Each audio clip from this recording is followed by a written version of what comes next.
Chapter 7. Organized Planning. The Crystallization of Desire into Action. The sixth step toward riches. You have learned that everything man creates or acquires begins in the form of desire. That desire is taken on the first lap of its journey from the abstract to the concrete, into the workshop of the imagination, where plans for its transition are created and organized. In Chapter 2, you were instructed to take 6 definite practical steps as your first move in translating the desire for money into its monetary equivalent. One of these steps is the formation of a definite practical plan, or plans through which this transformation may be made. You will now be instructed how to build plans which will be practical, vis-a-vis A. Ally yourself with a group of as many people as you may need for the creation and carrying out of your plan, or plans for the accumulation of money, making use of the mastermind principle described in a later chapter. Compliance with this instruction is absolutely essential. Do not neglect it. B. Before forming your mastermind alliance, decide what advantages and benefits you may offer the individual members of your group in return for their cooperation. No one will work indefinitely without some form of compensation. No intelligent person will either request or expect another to work without adequate compensation, although this may not always be in the form of money. C. Arrange to meet with the members of your mastermind group at least twice a week, and more often if possible, until you have jointly perfected the necessary plan or plans for the accumulation of money. D. Maintain perfect harmony between yourself and every member of your mastermind group. If you fail to carry out this instruction to the letter, you may expect to meet with failure. The mastermind principle cannot obtain where perfect harmony does not prevail. Keep in mind these facts. First, you are engaged in an undertaking of major importance to you. To be sure of success, you must have plans which are faultless. Second, you must have the advantage of the experience, education, native ability, and imagination of other minds. This is in harmony with the methods followed by every person who has accumulated a great fortune. No individual has sufficient experience, education, native ability, and knowledge to ensure the accumulation of a great fortune without the cooperation of other people. Every plan you adopt in your endeavor to accumulate wealth should be the joint creation of yourself and every other member of your mastermind group. You may originate your plans either in whole or in part, but see that those plans are checked and approved by the members of your mastermind alliance. If the first plan which you adopt does not work successfully, replace it with a new plan. If this new plan fails to work, replace it in turn with still another, and so on until you find a plan which does work. Right here is the point at which the majority of men meet with failure, because of their lack of persistence in creating new plans to take the place of those which fail. The most intelligent man living cannot succeed in accumulating money, nor in any other undertaking, without plans which are practical and workable. Just keep this fact in mind, and remember when your plans fail that temporary defeat is not permanent failure. It may only mean that your plans have not been sound. Build other plans. Start all over again. Thomas A. Edison failed 10,000 times before he perfected the incandescent electric light bulb. That is, he met with temporary defeat 10,000 times before his efforts were crowned with success. Temporary defeat should mean only one thing: the certain knowledge that there is something wrong with your plan. Millions of men go through life in misery and poverty because they lack a sound plan through which to accumulate a fortune. Henry Ford accumulated a fortune not because of his superior mind, but because he adopted and followed a plan which proved to be sound. 1,000 men could be pointed out, each with a better education than Ford's, yet each of whom lives in poverty because he does not possess the right plan for the accumulation of money. Your achievement can be no greater than your plans are sound. That may seem to be an axiomatic statement, but it is true. Samuel Insull lost his fortune of over $100 million. The Insull fortune was built on plans which were sound. The business depression forced Mr. Insull to change his plans, and the change brought temporary defeat. because his new plans were not sound. Mr. Insull is now an old man. He may consequently accept failure instead of temporary defeat. But if his experience turns out to be failure, it will be for the reason that he lacks the fire of persistence to rebuild his plans. No man is ever whipped until he quits in his own mind. This fact will be repeated many times because it is so easy to take the count at the first sign of defeat. James J. Hill met with temporary defeat when he first endeavored to raise the necessary capital to build a railroad from the east to the west, but he too turned defeat into victory through new plans. Mr. Ford met with temporary defeat, not only at the beginning of his automobile career, but after he had gone far toward the top. He created new plans and went marching on to financial victory. We see men who have accumulated great fortunes, but we often recognize only their triumph, overlooking the temporary defeats which they had to surmount before arriving. No follower of this philosophy can reasonably expect to accumulate a fortune without experiencing temporary defeat. When defeat comes, accept it as a signal that your plans are not sound. Rebuild those plans and set sail once more towards your coveted goal. If you give up before your goal has been reached, you are a quitter. A quitter never wins, and a winner never quits.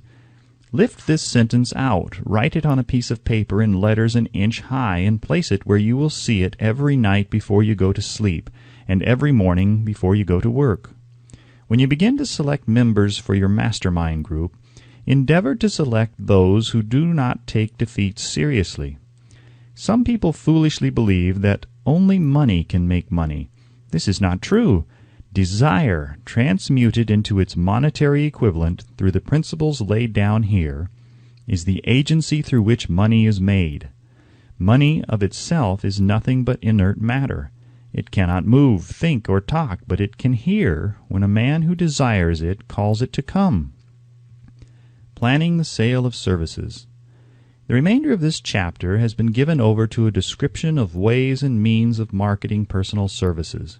The information here conveyed will be of practical help to any person having any form of personal services to market, but it will be of priceless benefit to those who aspire to leadership in their chosen occupations.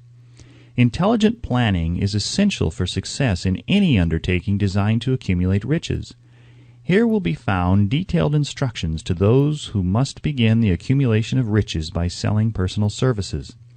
It should be encouraging to know that practically all the great fortunes began in the form of compensation for personal services, or from the sale of ideas. What else, except ideas and personal services, would one not possessed of property have to give in return for riches? Broadly speaking, there are two types of people in the world. One type is known as leaders, and the other as followers. Decide at the outset whether you intend to become a leader in your chosen calling or remain a follower. The difference in compensation is vast. The follower cannot reasonably expect the compensation to which a leader is entitled, although many followers make the mistake of expecting such pay. It is no disgrace to be a follower. On the other hand, it is no credit to remain a follower. Most great leaders began in the capacity of followers. They became great leaders because they were intelligent followers. With few exceptions, the man who cannot follow a leader intelligently cannot become an efficient leader. The man who can follow a leader most efficiently is usually the man who develops into the leadership most rapidly. An intelligent follower has many advantages, among them the opportunity to acquire knowledge from his leader. The major attributes of leadership. The following are important factors of leadership. Unwavering courage, based upon knowledge of self and of one's occupation. No follower wishes to be dominated by a leader who lacks self-confidence and courage. No intelligent follower will be dominated by such a leader very long. 2. Self-control. The man who cannot control himself can never control others. Self-control sets a mighty example for one's followers, which the more intelligent will emulate. 3. A keen sense of justice. Without a sense of fairness and justice, no leader can command and retain the respect of his followers. 4. Definiteness of decision. The man who wavers in his decisions shows that he is not sure of himself. He cannot lead others successfully. 5. Definiteness of plans. The successful leader must plan his work and work his plan. A leader who moves by guesswork without practical, definite plans is comparable to a ship without a rudder. Sooner or later he will land on the rocks. 6. The habit of doing more than paid for. One of the penalties of leadership is the necessity of willingness upon the part of the leader to do more than he requires of his followers. 7. A pleasing personality. No slovenly, careless person can become a successful leader. Leadership calls for respect. Followers will not respect a leader who does not grade high on all of the factors of a pleasing personality. 8. Sympathy and understanding. The successful leader must be in sympathy with his followers. Moreover, he must understand them and their problems. 9. Mastery of detail. Successful leadership calls for mastery of details of the leader's position. 10. Willingness to assume full responsibility. The successful leader must be willing to assume responsibility for the mistakes and the shortcomings of his followers. If he tries to shift this responsibility, he will not remain the leader. If one of his followers makes a mistake and shows himself incompetent, the leader must consider that it is he who failed. 11.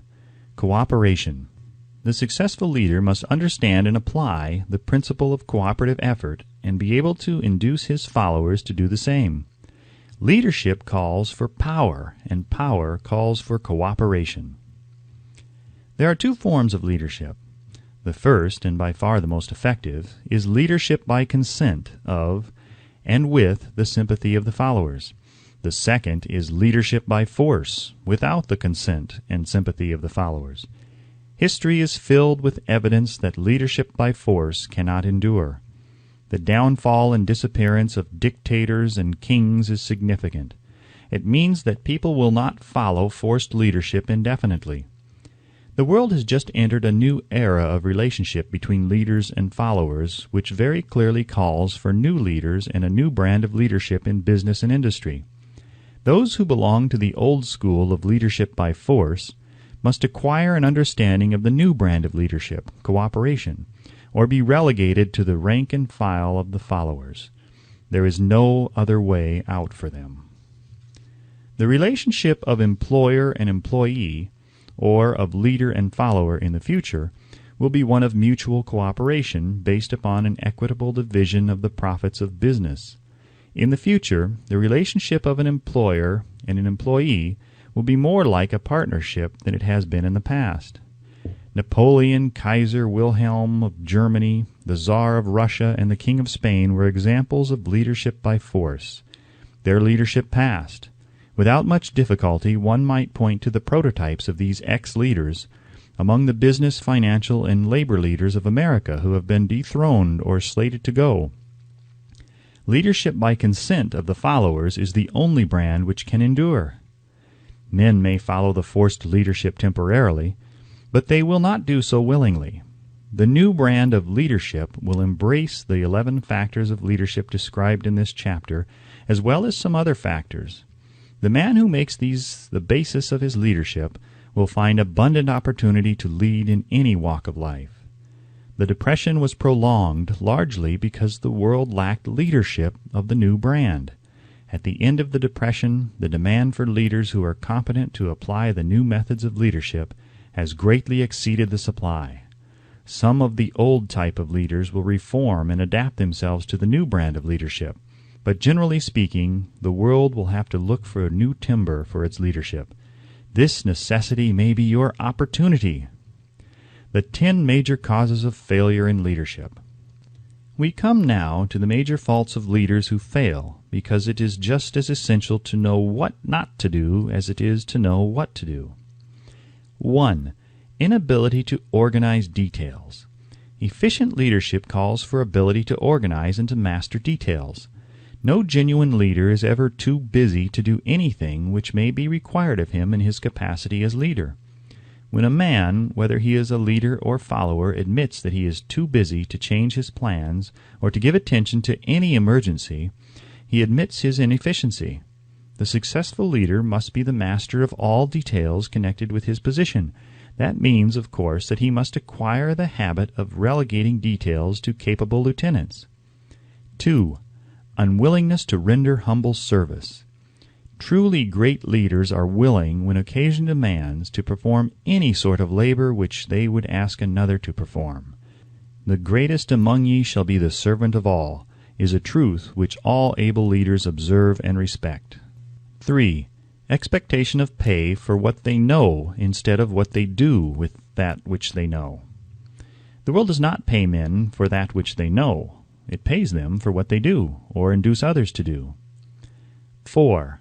Fear of competition from followers.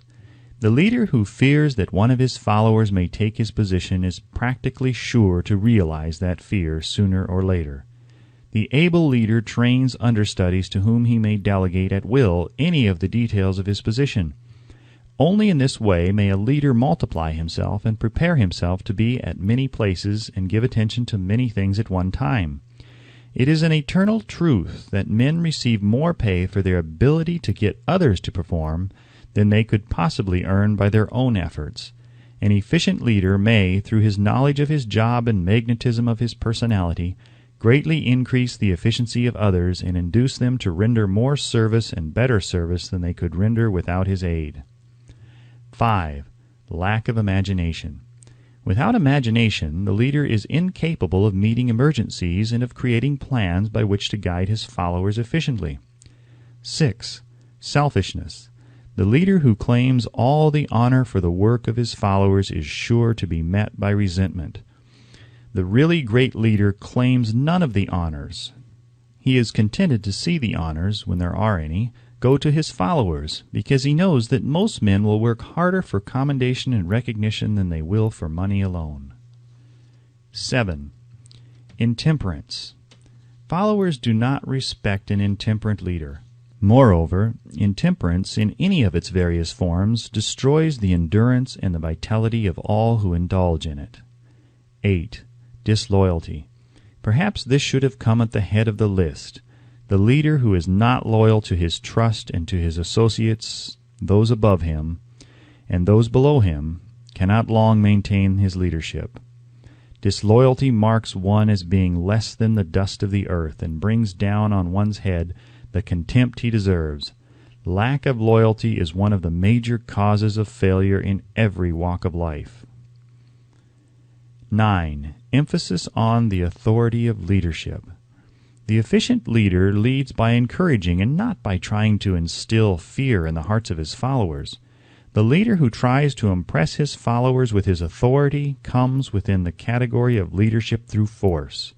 If a leader is a real leader, he will have no need to advertise that fact except by his conduct, his sympathy, understanding, fairness, and a demonstration that he knows his job. 10. Emphasis of title. The competent leader requires no title to give him the respect of his followers. The man who makes too much over his title generally has little else to emphasize.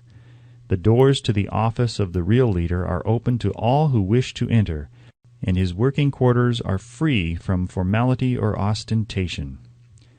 These are among the more common of the causes of failure in leadership. Any one of these faults is sufficient to induce failure.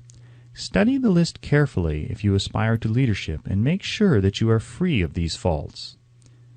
Some fertile fields in which new leadership will be required. Before leaving this chapter, your attention is called to a few of the fertile fields in which there has been a decline of leadership, and in which the new type of leader may find an abundance of opportunity.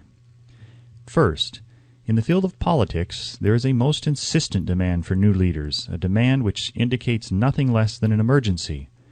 The majority of politicians have, seemingly, become high-grade legalized racketeers. They have increased taxes and debauched the machinery of industry and business until the people can no longer stand the burden. Second, the banking business is undergoing a reform. The leaders in this field have almost entirely lost the confidence of the public. Already the bankers have sensed the need of reform, and they have begun it. Third, industry calls for new leaders. The old type of leaders thought and moved in terms of dividends instead of thinking and moving in terms of human equations. The future leader in industry, to endure, must regard himself as a quasi-public official whose duty it is to manage his trust in such a way that it will work hardship on no individual or group of individuals. Exploitation of working men is a thing of the past. Let the man who aspires to leadership in the field of business, industry, and labor remember this.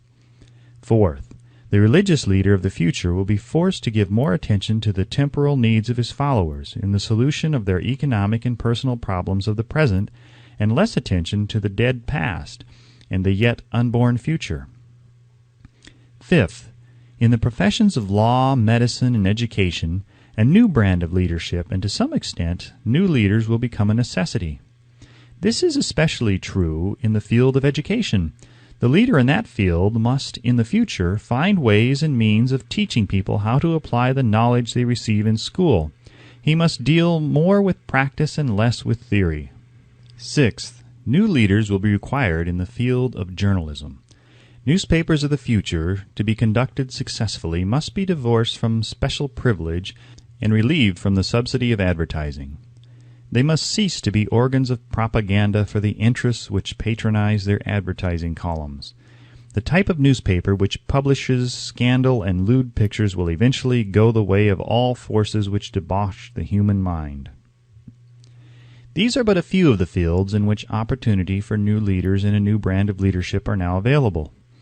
The world is undergoing a rapid change. This means that the media through which the changes in human habits are promoted must be adapted to the changes.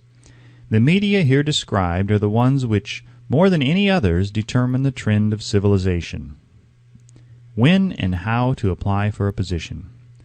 The information described here is the net result of many years of experience during which thousands of men and women were helped to market their services effectively. It can therefore be relied upon as sound and practical. Media through which services may be marketed. Experience has proved that the following media offer the most direct and effective methods of bringing the buyer and seller of personal services together. 1. Employment bureaus. Care must be taken to select only reputable bureaus, the management of which can show adequate records of achievement of satisfactory results. There are comparatively few such bureaus. 2. Advertising in newspapers, trade journals, magazines, and radio. Classified advertising may usually be relied upon to produce satisfactory results in the case of those who apply for clerical or ordinary salaried positions. Display advertising is more desirable in the case of those who seek executive connections. The copy to appear in the section of the paper which is most apt to come to the attention of the class of employer being sought. The copy should be prepared by an expert who understands how to inject sufficient selling qualities to produce replies. 3.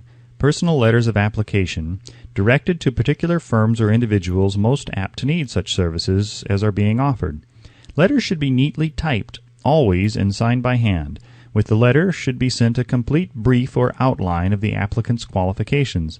Both the letter of application and the brief of experience or qualifications should be prepared by an expert. See instructions as to information to be supplied. 4. Application through personal acquaintances. When possible, the applicant should endeavor to approach prospective employers through some mutual acquaintance.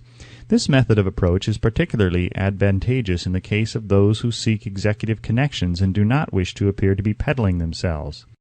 5. Application in person. In some instances, it may be more effective if the applicant offers personally his services to prospective employers, in which event a complete written statement of qualifications for the position should be presented, for the reason that prospective employers often wish to discuss with associates one's record.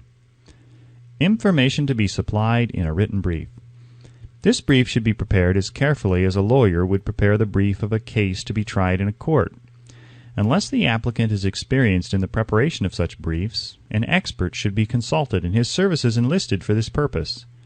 Successful merchants employ men and women who understand the art and psychology of advertising to present the merits of their merchandise. One who has personal services for sale should do the same. The following information should appear in the brief. 1. Education. State briefly but definitely what schooling you have had and in what subjects you specialized in school, giving the reasons for that specialization. 2. Experience. If you have had experience in connection with positions similar to the one you seek, describe it fully. State names and addresses of former employers. Be sure to bring out clearly any special experience you may have which would equip you to fill the position you seek. 3. References. Practically every business firm desires to know all about the previous records, antecedents, etc. of prospective employees who seek positions of responsibility. Attach to your brief photostatic copies of letters from A. Former employers, B. Teachers under whom you studied, C. Prominent people whose judgment may be relied upon.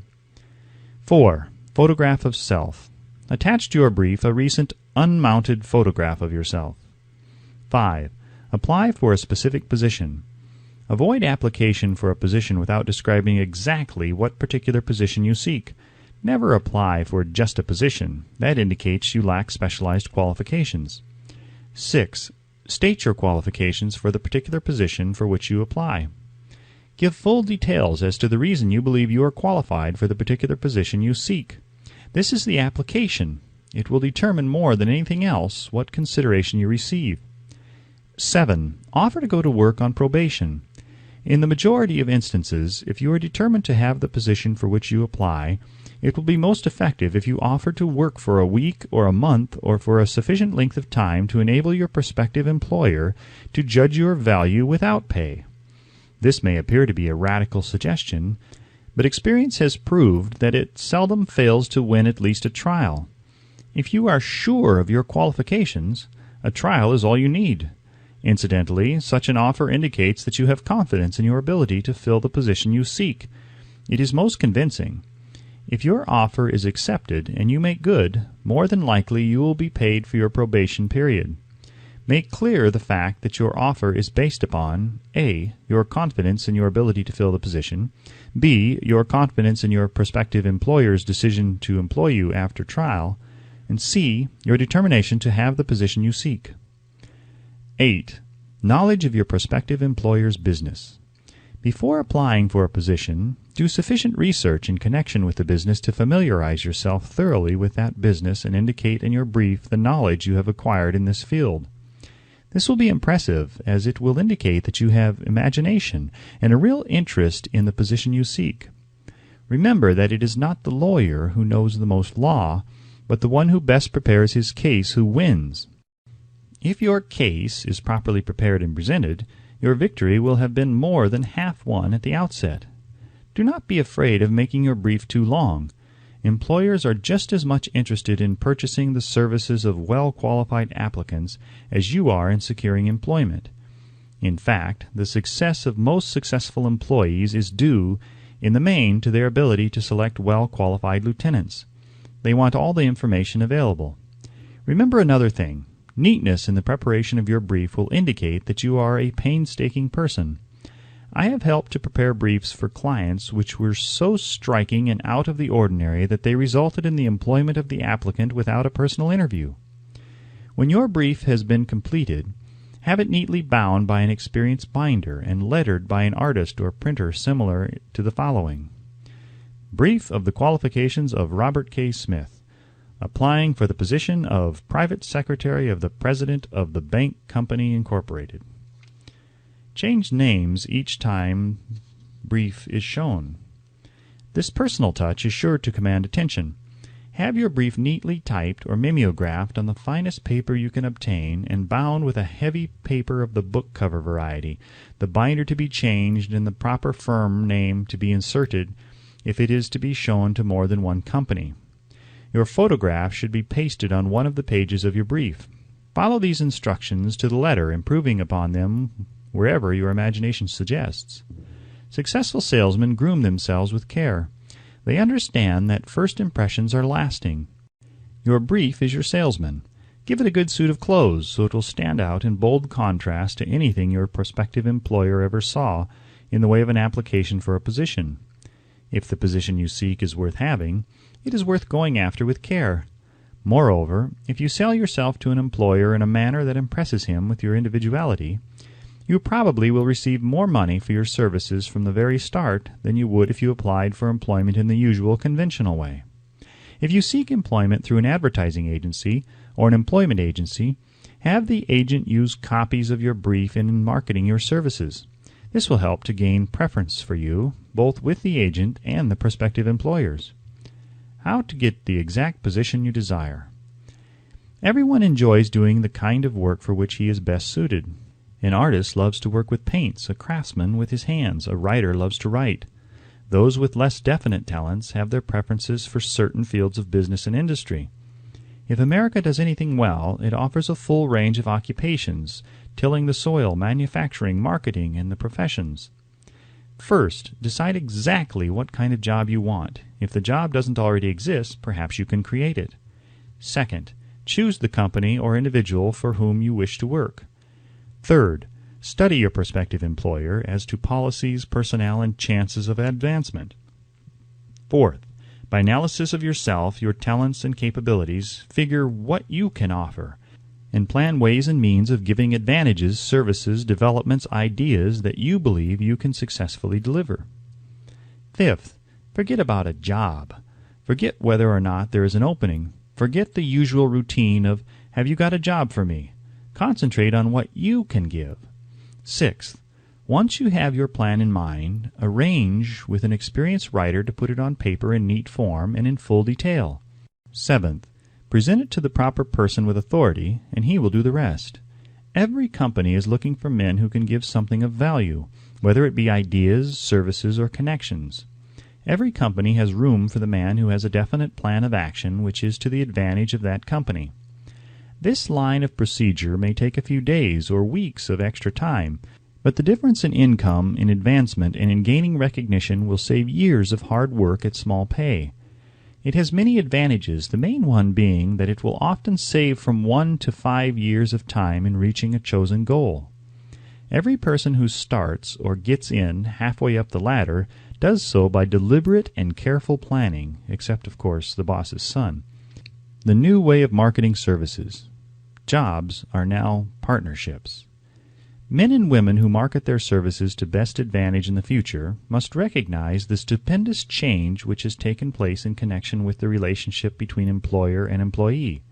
In the future, the golden rule, and not the rule of gold, will be the dominating factor in the marketing of merchandise as well as personal services. The future relationship between employers and their employees will be more in the nature of partnership consisting of A. the employer, B. the employee, C. the public they serve. This new way of marketing personal services is called new for many reasons. First, both the employer and the employee of the future will be considered as fellow employees whose business it will be to serve the public efficiently. In times past, employers and employees have bartered among themselves, driving the best bargains they could with one another, not considering that in the final analysis they were in reality bargaining at the expense of the third party, the public they served. The Depression served as a mighty protest from an injured public, whose rights have been trampled upon in every direction by those who are clamoring for individual advantages and profits. When the debris of the Depression shall have cleared away, and business shall have been once again restored to balance, both employers and employees will recognize that they no longer are privileged to drive bargains at the expense of those whom they serve. The real employer of the future will be the public. This should be kept uppermost in the mind by every person seeking to market personal services effectively. Nearly every railroad in America is in financial difficulty. Who does not remember the day when if a citizen required at the ticket office the time of departure of a train, he was abruptly referred to the bulletin board instead of being politely given the information? The streetcar companies have experienced a change of times also. There was a time not so very long ago when streetcar conductors took pride in giving argument to passengers. Many of the streetcar tracks have been removed and passengers ride on a bus, whose driver is the last word in politeness. All over the country, streetcar tracks are rusting from abandonment, or have been taken up. Wherever streetcars are still in operation, passengers may now ride without argument, and one may even hail the car in the middle of the block, and the motorman will obligingly pick him up. How times have changed! That is just the point I am trying to emphasize. Times have changed. Moreover, the change is reflected not merely in railroad offices and on streetcars, but in other walks of life as well. The public be damned policy is now passé. It has been supplanted by the "we are obligingly at your service, sir" policy. The bankers have learned a thing or two during this rapid change which has taken place during the past few years. Impoliteness on the part of a bank official or bank employee today is as rare as it was conspicuous a dozen years ago. In the years past, some bankers, not all of them, of course, carried an atmosphere of austerity which gave every would-be borrower a chill when he even thought of approaching his banker for a loan. The thousands of bank failures during the Depression had the effect of removing the mahogany doors behind which bankers formerly barricaded themselves. They now sit at desks in the open where they may be seen and approached at will by any depositor or by anyone who wishes to see them, and the whole atmosphere of the bank is one of courtesy and understanding. It used to be customary for customers to have to stand and wait at the corner grocery until the clerks were through passing the time of day with friends, and the proprietor had finished making up his bank deposit before being waited upon. Chain stores managed by courteous men who do everything in the way of service short of shining the customer's shoes have pushed the old-time merchants into the background. Time marches on. Courtesy and service are the watchwords of merchandising today, and apply to the person who is marketing personal services even more directly than to the employer whom he serves. Because in the final analysis both the employer and his employee are employed by the public they serve. If they fail to serve well, they pay by the loss of their privilege of serving. We can all remember the time when the gas meter reader pounded on the door hard enough to break the panels. When the door was opened, he pushed his way in uninvited with a scowl on his face, which plainly said, "What the hell did you keep me waiting for?" All that has undergone a change. The meter man now conducts himself as a gentleman who is delighted to be at your service, sir. Before the gas companies learned that their scowling meter men were accumulating liabilities never to be cleared away, the polite salesman of oil burners came along and did a land office business. During the Depression, I spent several months in the anthracite coal region of Pennsylvania, studying conditions which all but destroyed the coal industry. Among several very significant discoveries was the fact that greed on the part of the operators and their employees was the chief cause of the loss of business for operators and the loss of jobs for the miners. Through the pressure of a group of overzealous labor leaders representing the employees and the greed for profits on the part of the operators, the anthracite business suddenly dwindled. The coal operators and their employees drove sharp bargains with one another, adding the cost of the bargaining to the price of the coal, until finally they discovered they had built up a wonderful business for the manufacturers of oil-burning outfits and the procurers of crude oil. The wages of sin is death. Many have read this in the Bible, but few have discovered its meaning. Now, and for several years, the entire world has been listening by force to a sermon which might well be called, "Whatsoever a man soweth, that shall he also reap." Nothing as widespread and effective as the Depression could possibly be just a coincidence. Behind the Depression was a cause. Nothing ever happens without a cause. In the main, the cause of the Depression is traceable directly to the worldwide habit of trying to reap without sowing. This should not be mistaken to mean that the Depression represents a crop, which the world is being forced to reap without having sown. The trouble is that the world sowed the wrong sort of seed.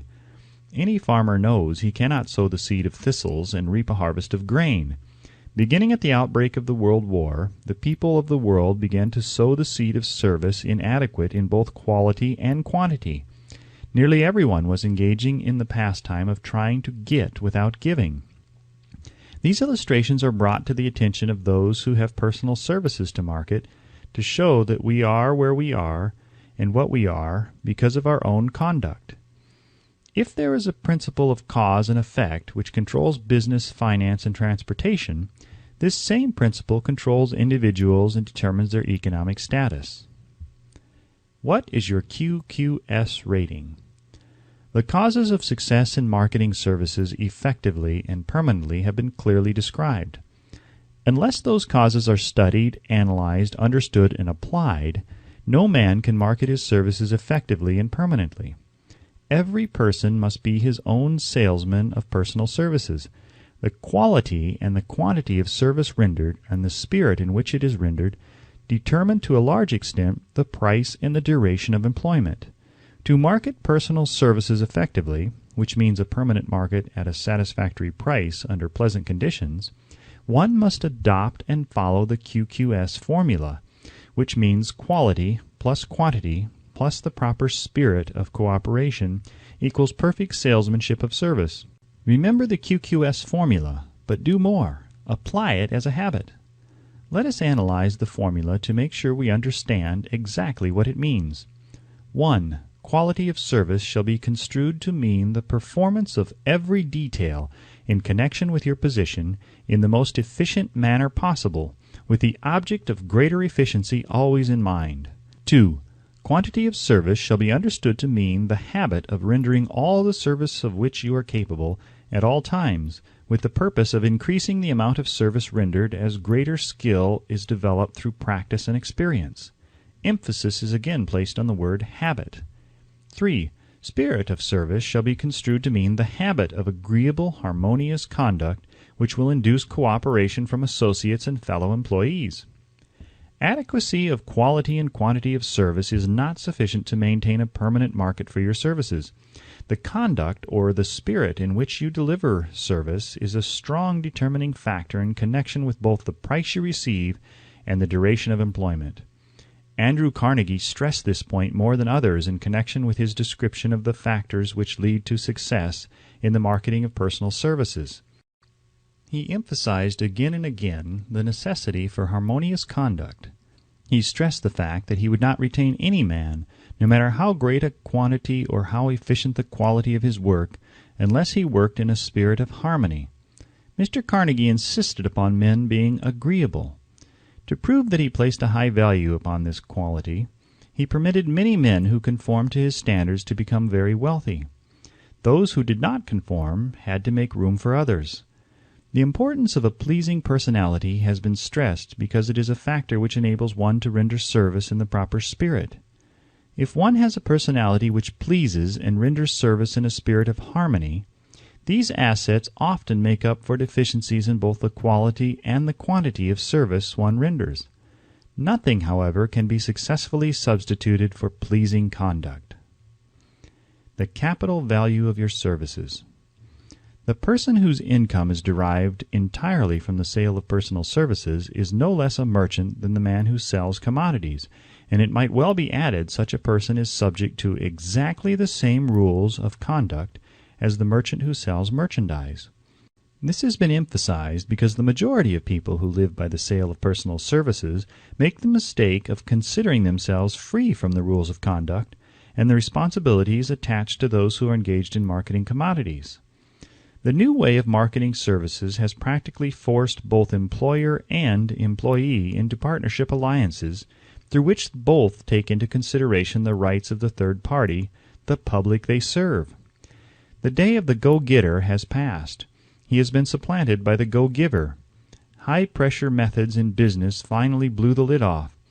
There will never be the need to put the lid back on because in the future, business will be conducted by methods that will require no pressure. The actual capital value of your brains may be determined by the amount of income you can produce by marketing your services. A fair estimate of the capital value of your services may be made by multiplying your annual income by 16 2/3, as it is reasonable to estimate that your annual income represents 6% of your capital value. Money rents for 6% per annum. Money is worth no more than brains. It is often worth much less. Competent brains, if effectively marketed, represent a much more desirable form of capital than that which is required to conduct a business dealing in commodities, because brains are a form of capital which cannot be permanently depreciated through depressions, nor can this form of capital be stolen or spent. Moreover, the money which is essential for the conduct of business is as worthless as a sand dune until it has been mixed with efficient brains. The 30 major causes of failure. How many of these are holding you back? Life's greatest tragedy consists of men and women who earnestly try and fail. The tragedy lies in the overwhelmingly large majority of people who fail as compared to the few who succeed. I have had the privilege of analyzing several thousand men and women, 98% of whom were classed as failures. There is something radically wrong with a civilization and a system of education which permits 98% of the people to go through life as failures. But he did not write this book for the purpose of moralizing on the rights and wrongs of the world. That would require a book 100 times the size of this one. My analysis work proved that there are 30 major reasons for failure and 13 major principles through which people accumulate fortunes. In this chapter, a description of the 30 major causes of failure will be given. As you go over the list, check yourself by it, point by point, for the purpose of discovering how many of these causes of failure stand between you and success. 1. Unfavorable hereditary background. There is but little, if anything, which can be done for people who are born with a deficiency in brain power. This philosophy offers but one method of bridging this weakness, through the aid of the mastermind. Observe with profit, however, that this is the only one of the 30 causes of failure which may not be easily corrected by any individual. 2. Lack of a well-defined purpose in life. There is no hope of success for the person who does not have a central purpose or definite goal at which to aim. 98 out of every 100 of those whom I have analyzed had no such aim. Perhaps this was the 3. Lack of ambition to aim above mediocrity. We offer no hope for the person who is so indifferent as not to want to get ahead in life, and who is not willing to pay the price. 4. Insufficient education. This is a handicap which may be overcome with comparative ease. Experience has proven that the best educated people are often those who are known as self-made or self-educated. It takes more than a college degree to make one a person of education. Any person who is educated is one who has learned to get whatever he wants in life without violating the rights of others. Education consists not so much of knowledge, but of knowledge effectively and persistently applied. Men are paid not merely for what they know, but more particularly for what they do with that which they know. 5. Lack of self-discipline. Discipline comes through self-control. This means that one must control all negative qualities. Before you control conditions, you must first control yourself. Self-mastery is the hardest job you will ever tackle. If you do not conquer self, you will be conquered by self. You may see at one and the same time both your best friend and your greatest enemy by stepping in front of a mirror. 6. Ill health. No person may enjoy outstanding success without good health. Many of the causes of ill health are subject to mastery and control. These, in the main, are A. Overeating of foods not conducive to health. B. Wrong habits of thought, giving expression to negatives. C. Wrong use of and overindulgence in sex. D. Lack of proper physical exercise. E. An inadequate supply of fresh air due to improper breathing. 7. Unfavorable environmental influences during childhood. As the twig is bent, so shall the tree grow. Most people who have criminal tendencies acquire them as the result of bad environment and improper associates during childhood. 8. Procrastination. This is one of the most common causes of failure. Old man procrastination stands within the shadow of every human being, waiting his opportunity to spoil one's chances of success. Most of us go through life as failures because we are waiting for the time to be right to start doing something worthwhile. Do not wait. The time will never be just right. Start where you stand and work with whatever tools you may have at your command, and better tools will be found as you go along. 9. Lack of persistence. Most of us are good starters but poor finishers of everything we begin. Moreover, people are prone to give up at the first signs of defeat. There is no substitute for persistence. The person who makes persistence his watchword discovers that old man failure finally becomes tired and makes his departure. Failure cannot cope with persistence. 10. Negative personality. There is no hope of success for the person who repels people through negative personality. Success comes through the application of power, and power is attained through the cooperative efforts of other people.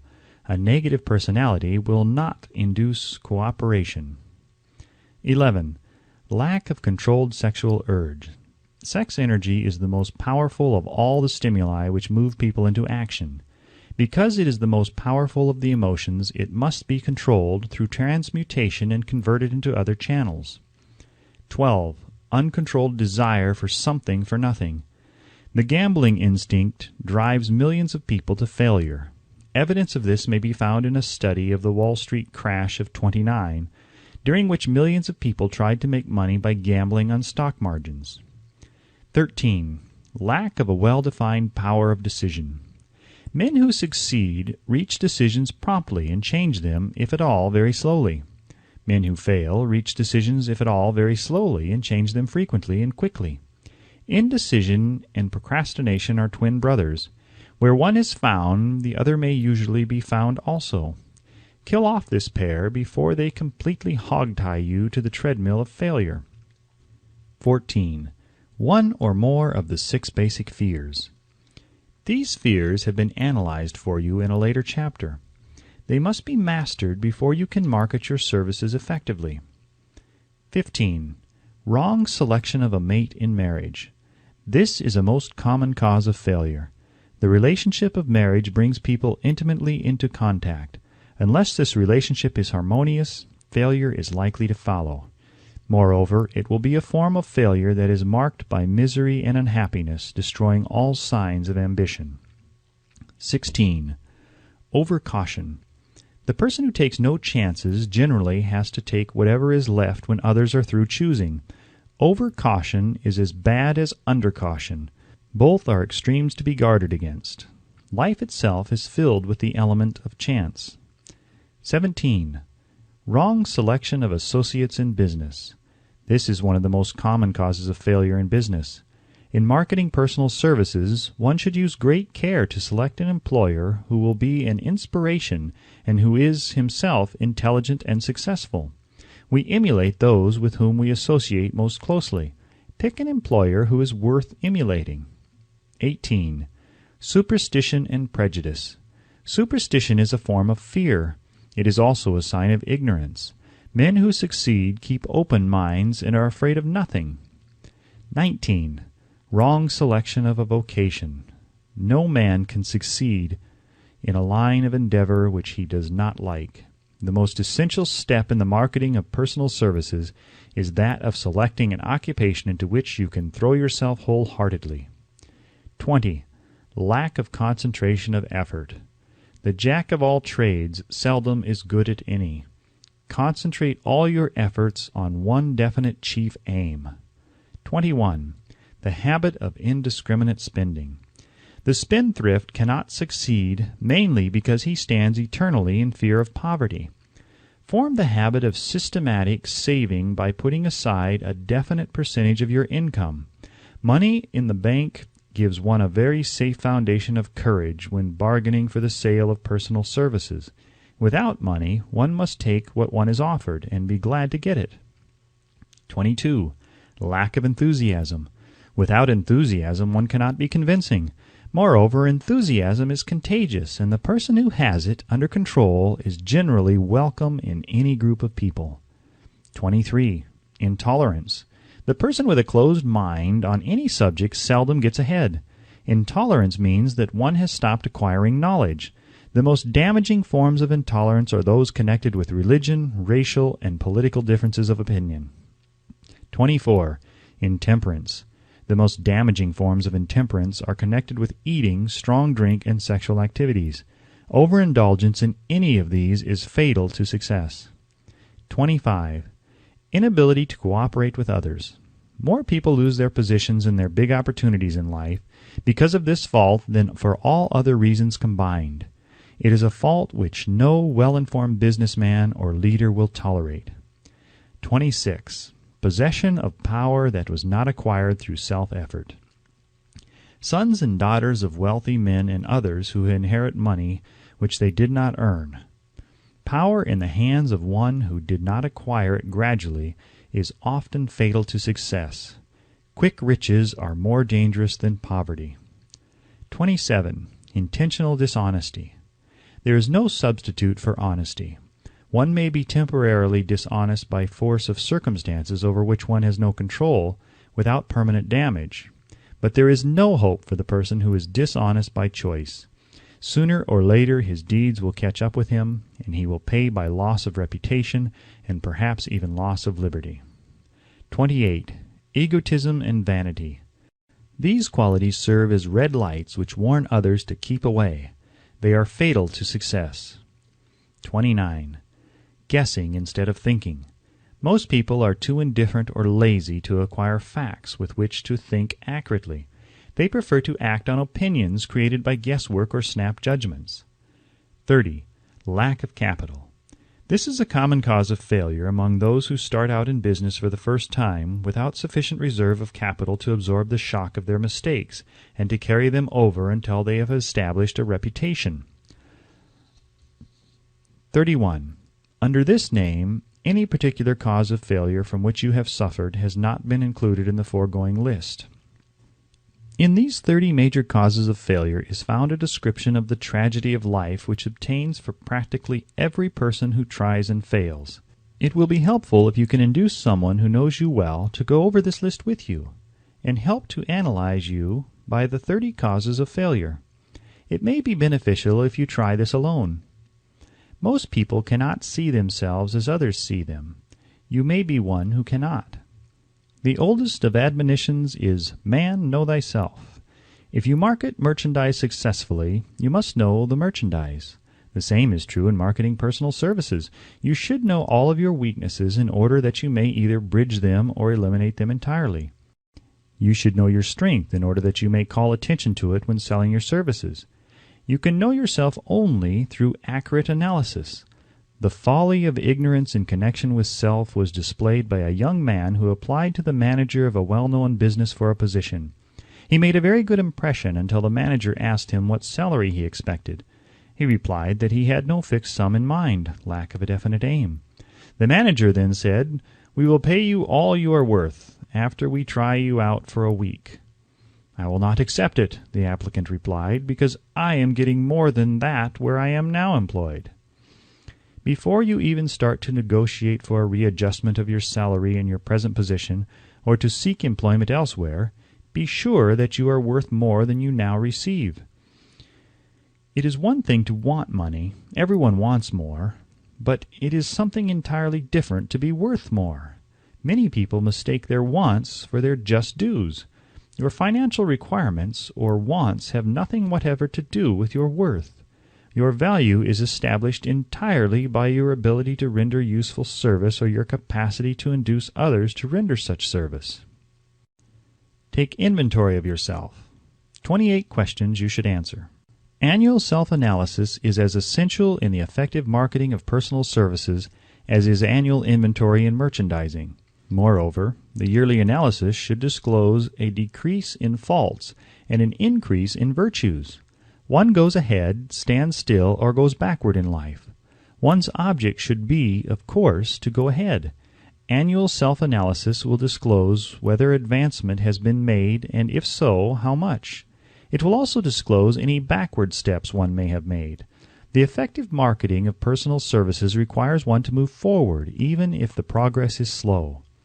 Your annual self-analysis should be made at the end of each year, so you can include in your New Year's resolutions any improvements which the analysis indicates should be made. Take this inventory by asking yourself the following questions and by checking your answers with the aid of someone who will not permit you to deceive yourself as to their accuracy. Self-analysis questionnaire for personal inventory. 1.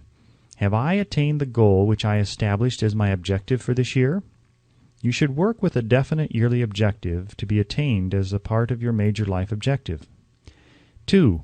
Have I delivered service of the best possible quality of which I am capable, or could I have improved any part of this service? 3. Have I delivered service in the greatest possible quantity of which I am capable? 4. Has the spirit of my conduct been harmonious and cooperative at all times? 5. Have I permitted the habit of procrastination to decrease my efficiency, and if so, to what extent? 6. Have I improved my personality, and if so, in what ways? 7. Have I been persistent in following my plans through to completion? 8. Have I reached decisions promptly and definitely on all occasions? 9. Have I permitted any one or more of the 6 basic fears to decrease my efficiency? 10. Have I been either overcautious or undercautious? 11. Has my relationship with my associates in work been pleasant or unpleasant? If it has been unpleasant, has the fault been partly or wholly mine? 12. Have I dissipated any of my energy through lack of concentration of effort? 13. Have I been open-minded and tolerant in connection with all subjects? 14. In what way have I improved my ability to render service? 15. Have I been intemperate in any of my habits? 16. Have I expressed either openly or secretly any form of egotism? 17. Has my conduct toward my associates been such that it has induced them to respect me? 18. Have my opinions and decisions been based upon guesswork or accuracy of analysis and thought? 19.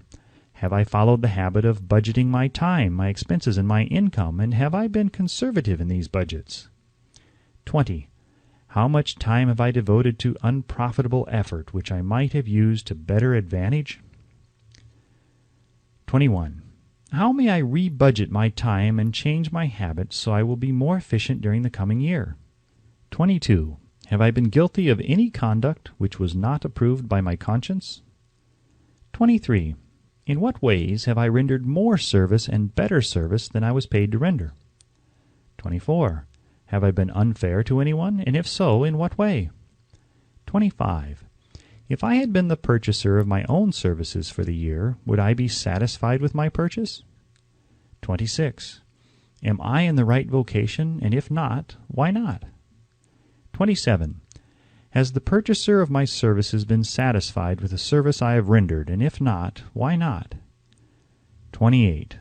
What is my present rating on the fundamental principles of success? Make this rating fairly and frankly, and have it checked by someone who is courageous enough to do it accurately. Having read and assimilated the information conveyed through this chapter, you are now ready to create a practical plan for marketing your personal services. In this chapter will be found an adequate description of every principle essential in planning the sale of personal services, including the major attributes of leadership, the most common causes of failure in leadership, a description of the fields of opportunity for leadership, the main causes of failure in all walks of life, and the important questions which should be used in self-analysis. This extensive and detailed presentation of accurate information has been included because it will be needed by all who must begin the accumulation of riches by marketing personal services. Those who have lost their fortunes and those who are just beginning to earn money have nothing but personal services to offer in return for riches. Therefore, it is essential that they have available the practical information needed to market services to best advantage. The information contained in this chapter will be of great value to all who aspire to attain leadership in any calling. It will be particularly helpful to those aiming to market their services as business or industrial executives.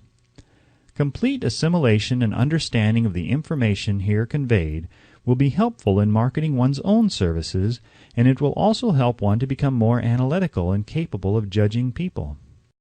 The information will be priceless to personnel directors, employment managers, and other executives charged with the selection of employees and the maintenance of efficient organizations. If you doubt this statement, test its soundness by answering in writing the 28 self-analysis questions. That might be both interesting and profitable, even though you do not doubt the soundness of the statement.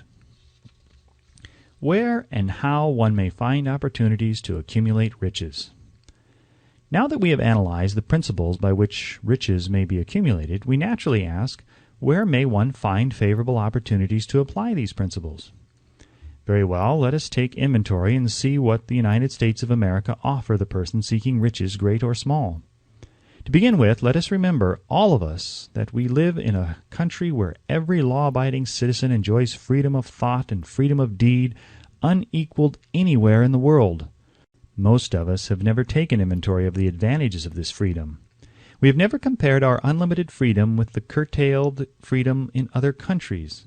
Here we have freedom of thought, freedom in the choice and enjoyment of education, freedom in religion, freedom in politics, freedom in the choice of a business, profession, or occupation, freedom to accumulate and own without molestation, all the property we can accumulate, freedom to choose our place of residence, freedom in marriage, freedom through equal opportunity to all races, freedom of travel from one state to another, freedom in our choice of foods, and freedom to aim for any station in life for which we have prepared ourselves, even for the presidency of the United States. We have other forms of freedom, but this list will give a bird's-eye view of the most important, which constitute opportunity of the highest order. This advantage of freedom is all the more conspicuous because the United States is the only country guaranteeing to every citizen, whether native-born or naturalized, so broad and varied a list of freedom. Next, let us recount some of the blessings which our widespread freedom has placed within our hands. Take the average American family, for example, meaning the family of average income, and sum up the benefits available to every member of the family in this land of opportunity and plenty. A. Food. Next to freedom of thought and deed comes food, clothing, and shelter, the three basic necessities of life. Because of our universal freedom, the average American family has available at its very door the choicest selection of food to be found anywhere in the world and at prices within its financial range. B. Shelter. And C. Clothing. Only the three basic necessities of food, clothing, and shelter have been mentioned. The average American citizen has other privileges and advantages available in return for modest effort, not exceeding 8 hours per day of labor. Among these is the privilege of automobile transportation, with which one can go and come at will at a very small cost. He can place his surplus money in a bank with the assurance that his government will protect it and make good to him if the bank fails. If an American citizen wants to travel from one state to another, he needs no passport, no one's permission. He may go when he pleases and return at will. Moreover, he may travel by train, private automobile, bus, airplane, or ship, as his pocketbook permits. In Germany, Russia, Italy, and most of the other European and Oriental countries, the people cannot travel with so much freedom and at so little cost. The miracle that has provided these blessings. We often hear politicians proclaiming the freedom of America when they solicit votes, but seldom do they take the time or devote sufficient effort to the analysis of the source or nature of this freedom. Having no axe to grind, no grudge to express, no ulterior motives to be carried out, I have the privilege of going into a frank analysis of that mysterious, abstract, greatly misunderstood something which gives to every citizen of America more blessings, more opportunities to accumulate wealth, more freedom of every nature than may be found in any other country. I have the right to analyze the source and nature of this unseen power because I know and have known for more than a quarter of a century many of the men who organized that power and many who are now responsible for its maintenance. The name of this mysterious benefactor of mankind is capital. Capital consists not alone of money, but more particularly of highly organized, intelligent groups of men who plan ways and means of using money efficiently for the good of the public and profitably to themselves. These groups consist of scientists, educators, chemists, inventors, business analysts, publicity men, transportation experts, accountants, lawyers, doctors, and both men and women who have highly specialized knowledge in all fields of industry and business. They pioneer, experiment, and blaze trails in new fields of endeavor. They support colleges, hospitals, public schools, build good roads, publish newspapers, pay most of the cost of government, and take care of the multitudinous detail essential to human progress. Stated briefly, the capitalists are the brains of civilization, because they supply the entire fabric of which all education, enlightenment, and human progress consists. Money without brains always is dangerous. Properly used, it is the most important essential of civilization. The simple breakfasts here described could not have been delivered to the New York City family at a dime each or at any other price if organized capital had not provided the machinery, the ships, the railroads, and the huge armies of trained men to operate them. Some slight idea of the importance of organized capital may be had by trying to imagine yourself burdened with the responsibility of collecting, without the aid of capital, and delivering to the New York City family the simple breakfast described. To supply the tea, you would have to make a trip to China or India, both a very long way from America. Unless you are an excellent swimmer, you would become rather tired before making the round trip. Then, too, another problem would confront you. What would you use for money, even if you had the physical endurance to swim the ocean? To supply the sugar, you would have to take another long swim to Cuba or a long walk to the sugar-beet section of Utah. But even then you might come back without the sugar because organized effort and money are necessary to produce sugar, to say nothing of what is required to refine, transport, and deliver it to the breakfast table anywhere in the United States. Easily enough from the barnyards near New York City, but you would have a very long walk to Florida and return before you could serve the 2 glasses of grapefruit juice. You would have another long walk to Kansas or one of the other wheat-growing states when you went after the 4 slices of wheat bread. The rippled wheat biscuits would have to be omitted from the menu because they would not be available except through the labor of a trained organization of men and suitable machinery, all of which calls for capital. While resting, you could take off for another little swim down to South America, where you would pick up a couple of bananas, and on your return you could take a short walk to the nearest farm having a dairy and pick up some butter and cream. Then your New York City family would be ready to sit down and enjoy breakfast, and you could collect your 2 dimes for your labor. Seems absurd, doesn't it? Well, the procedure described would be the only possible way these simple items of food could be delivered to the heart of New York City if we had no capitalistic system. The sum of money required for the building and maintenance of the railroads and steamships used in the delivery of that simple breakfast is so huge that it staggers one's imagination. It runs into hundreds of millions of dollars, not to mention the armies of trained employees required to man the ships and trains. But transportation is only a part of the requirements of modern civilization in capitalistic America. Before there can be anything to haul, something must be grown from the ground or manufactured and prepared for market. This calls for more millions of dollars for equipment, machinery, boxing, marketing, and for the wages of the millions of men and women.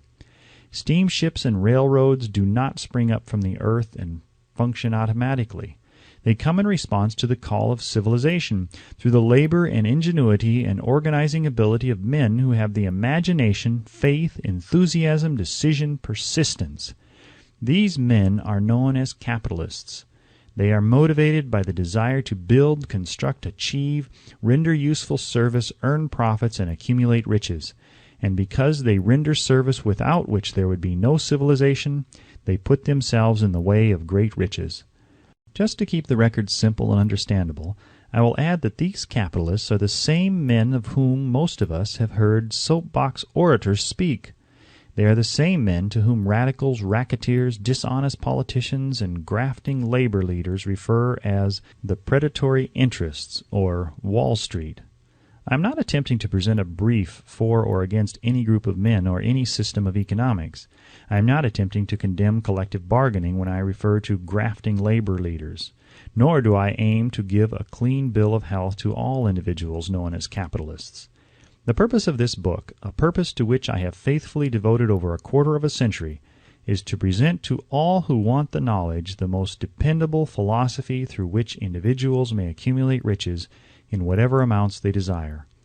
I have here analyzed the economic advantages of the capitalistic system for the twofold purpose of showing, 1, that all who seek riches must recognize and adapt themselves to the system that controls all approaches to fortunes, large or small, and 2, to present the side of the picture opposite to that being shown by politicians and demagogues who deliberately becloud the issues they bring up by referring to organized capital as if it were something poisonous.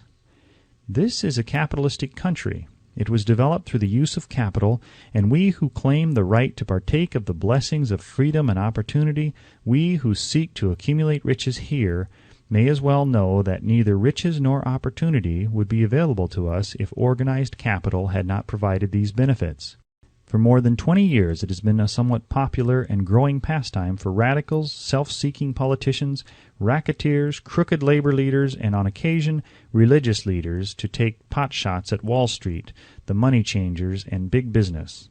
The practice became so general that we witnessed during the business depression the unbelievable sight of high government officials lining up with the cheap politicians and labor leaders with the openly avowed purpose of throttling the system which has made industrial America the richest country on earth. The lineup was so general and so well organized that it prolonged the worst depression America has ever known.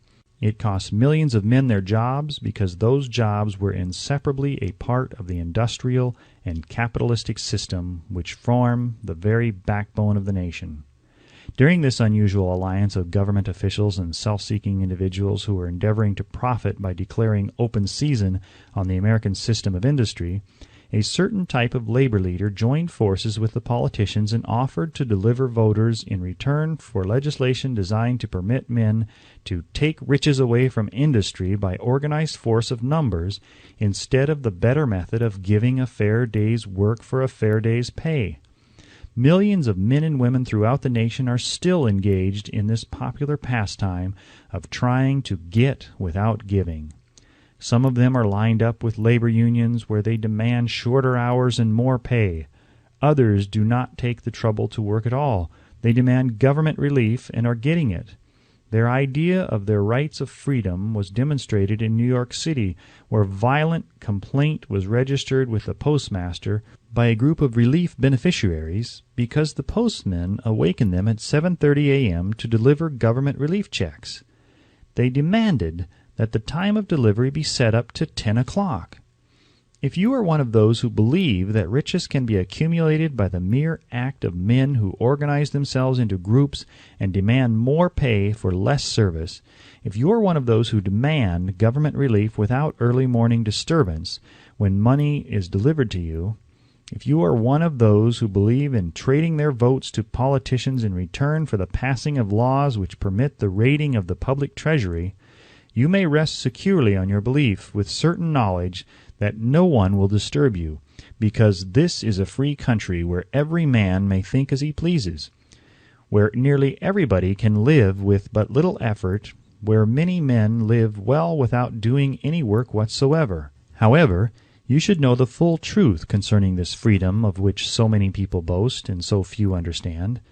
As great as it is, as far as it reaches as many privileges as it provides, it does not and cannot bring riches without effort.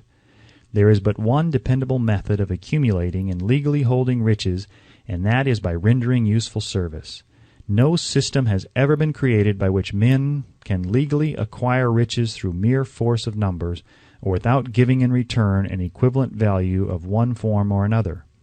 There is a principle known as the law of economics. This is more than a theory. It is a law no man can beat.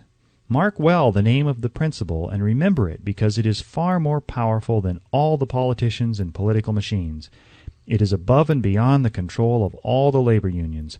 It cannot be swayed nor influenced nor bribed by racketeers or self-appointed leaders in any calling.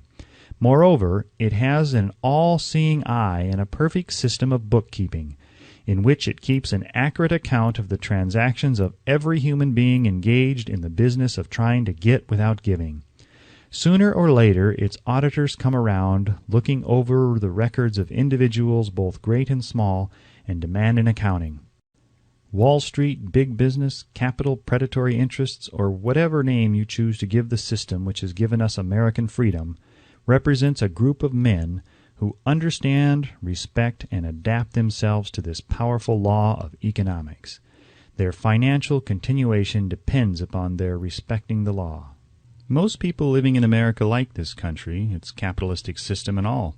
I must confess I know of no better country where one may find greater opportunities to accumulate riches. Judging by their acts and deeds, there are some in this country who do not like it. That, of course, is their privilege. If they do not like this country, its capitalistic system, its boundless opportunities, they have the privilege of clearing out.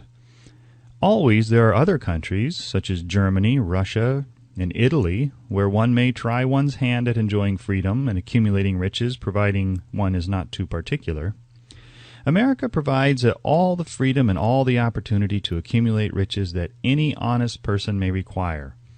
When one goes hunting for game, one selects hunting grounds where game is plentiful.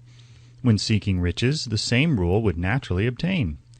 If it is riches you are seeking, do not overlook the possibilities of a country whose citizens are so rich that women alone spend over $200 million annually for lipsticks, rouge, and cosmetics.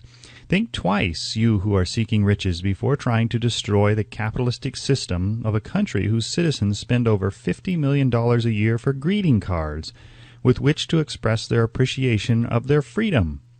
If it is money you are seeking, consider carefully a country that spends hundreds of millions of dollars annually for cigarettes, the bulk of the income from which goes to only 4 major companies engaged in supplying this national builder of nonchalance and quiet nerves. By all means, give plenty of consideration to a country whose people spend annually more than $15 million for the privilege of seeing moving pictures, and toss in a few additional millions for liquor, narcotics, and other less potent soft drinks and giggle waters. Do not be in too big a hurry to get away from a country whose people willingly, even eagerly, hand over millions of dollars annually for football, baseball, and prize fights. And by all means, stick by a country whose inhabitants give up more than $1 million a year for chewing gum and another $1 million for safety razor blades. Remember also that this is but the beginning of the available sources for the accumulation of wealth.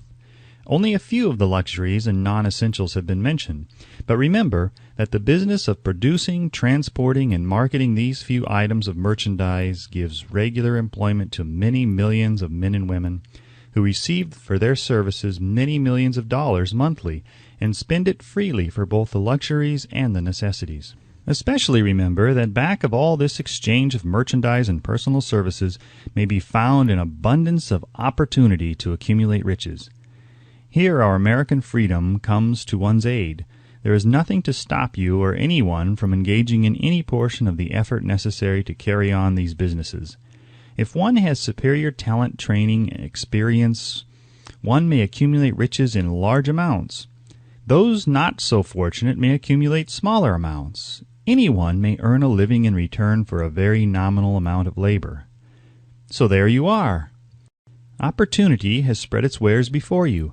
Step up to the front, select what you want, create your plan, put the plan into action, and follow through with persistence. Capitalistic America will do the rest. You can depend on this much. Capitalistic America ensures every person the opportunity to render useful service and to collect riches in proportion to the value of the service. The system denies no one this right, but it does not and cannot promise something for nothing, because the system itself is irrevocably controlled by the law of economics, which neither recognizes nor tolerates for long getting without giving.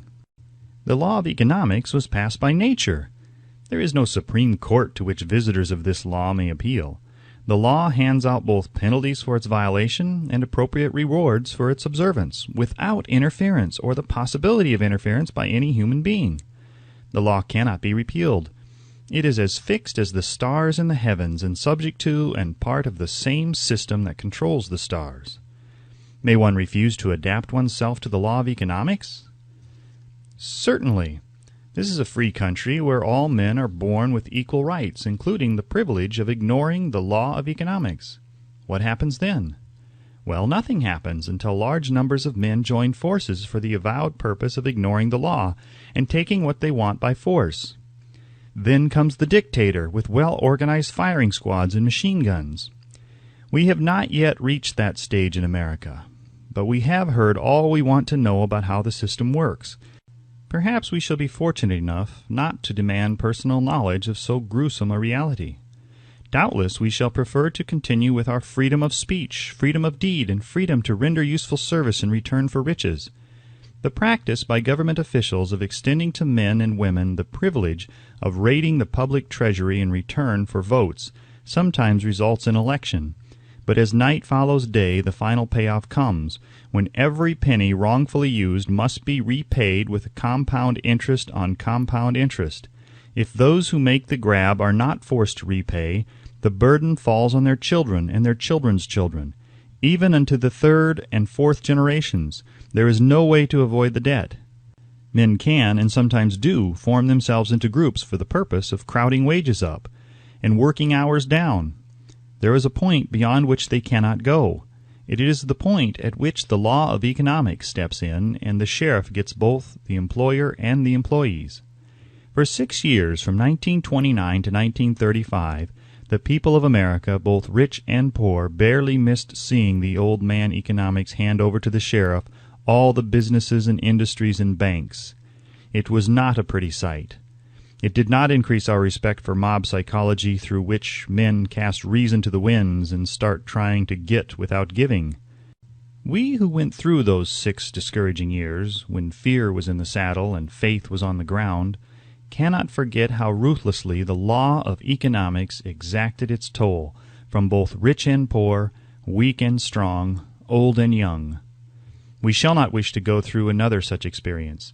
These observations are not founded upon short-time experience. They are the result of 25 years of careful analysis of the methods of both the most successful and the most unsuccessful men America has known.